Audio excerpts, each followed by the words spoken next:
Hey, we were talking about the top 4 problems with interior painting. It is raining outside, otherwise I went to the shop. I was like getting wet this morning. So just typing up a blog article, and I thought this would be a good video topic also. So we get a lot of different questions about interior painting, but these are the top 4 that just keep recurring. Number 1 by far is repairs. So do you repair cracks, nail pops? And the answer is a resounding yes. So nail pops are just that, nails that have popped out. Usually, you put a nail in, and if you look at it, it's really smooth. And the same thing, wood doesn't really have anything to grab to. So those nails over time, the drywall will actually slip, and the drywall heavy or the house shifts, and it just comes out. So you get the pops. Sometimes though, we get screws that also are popping. So the drywall can move, screws don't move, the drywall and everything else does. And because there's that shift, you get a little bit of a pop of those screws. So those are relatively easy fixes of just putting a screw back in and then mudding over that area.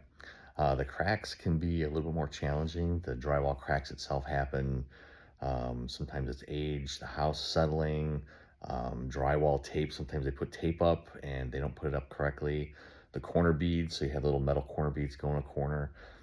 Actually, there's a lot of people that use glue, so it's glue. At some point, it's going to give.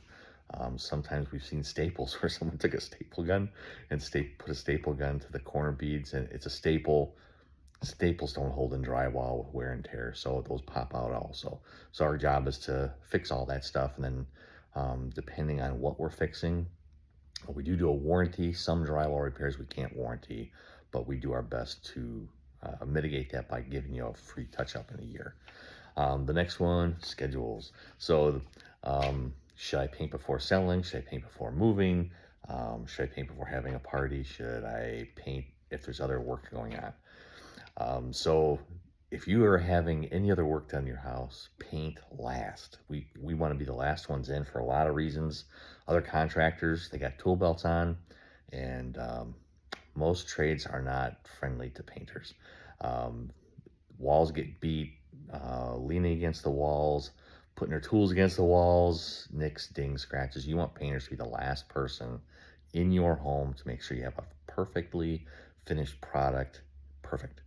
And then if you're selling your house, we recommend, I shouldn't say tell, we recommend people paint your house before selling it.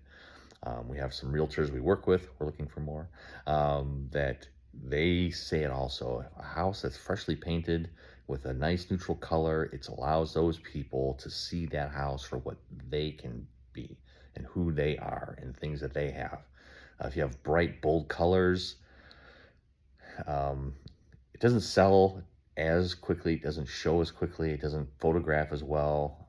And if you have a color like red is a harsh color to get over, and people, either they love it or they hate it. And there's more people right now that hate red. Get rid of the red. And then moving in, we love empty homes because we can come in and just go to town, and it's a little bit cheaper because we don't have to move anything.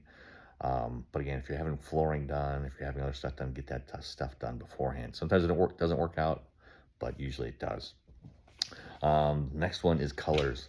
I hate picking colors. I hate picking colors with passion. So we use color design consultations. We have three different color consultants that we use because sometimes schedules just don't work out. All of them actually used to work for Sherwin-Williams.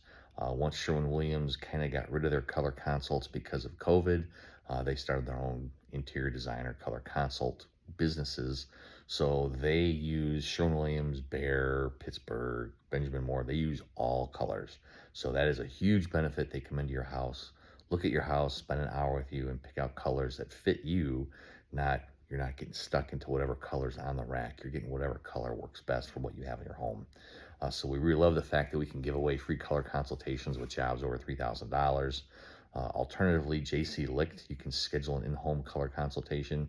You're only going to get a Benjamin Moore color with a Benjamin Moore consultation. If you call us to set it up, it's about $120 because you get our pricing on that. If you do it yourself, it's more. I don't know how much more, but I know it's more. But you also get a $60 voucher for paint in the store. So almost 50% off. And then Sherwin-Williams, they have, I couldn't remember the name of it. It's a color snap or color visualizer app. They just changed it and updated it. I have not used it ever. I always call a designer because I want someone to help me. I don't like the visuals, the virtual stuff. That's me. But you take pictures of your room and then you upload it into their app, and you upload the app, you kind of have your pictures, you pick the pictures, tap where you're wanting it to go, and you can see the color as it's painted. It's kind of cool. I've seen it used. That's just not my thing, but I think it's a great tool and a great way for you to see the color in your home.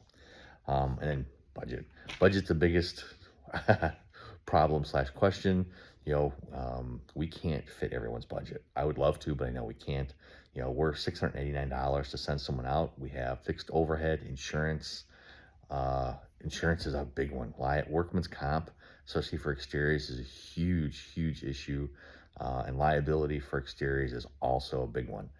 We have to cover that for every single person that comes out. Even if we have a subcontractor, we still have to pay a fee if we're having that work done under our name. So state of Illinois, they have their taxes, they have their insurance rates, and they're not cheap compared to other states around us. So anywhere from 10 to 18% of the job is basically covering insurance, tax, fees that we have to pay.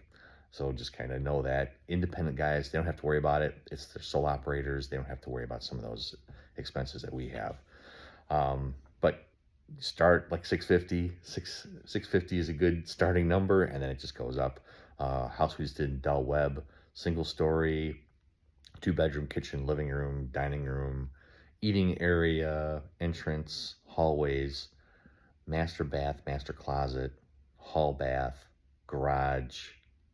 I'm probably forgetting something, but it was the whole house that we bid out. Kitchen, ceilings, walls, trim, doors, ceilings, walls, yeah, everything.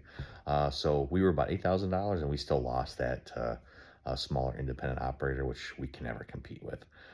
But kind of gives you an idea kind of where we're at with some of our pricing. And then if you go to our website, we have some pricing pages. You can kind of fill some stuff out. We're playing with a pricing tool. Not sure if we're going to do that or not, but we may do that here shortly. Put a self-pricing tool. You can kind of add square footage, and it'll kind of give you a ballpark idea of what you're looking for. So if that's something you think is cool, give me a thumbs up. Let me know. Otherwise, subscribe if you like these kind of videos. We have our blog posts also, but looking to see how we can help you live the space you're in, providing great content, answering your questions. We want you to basically trust who you're having in your home. Hopefully it's us, but hey, other contractors do a great job. We just want to make sure you have the information you need to make the right decision. You guys have a great day, and God bless.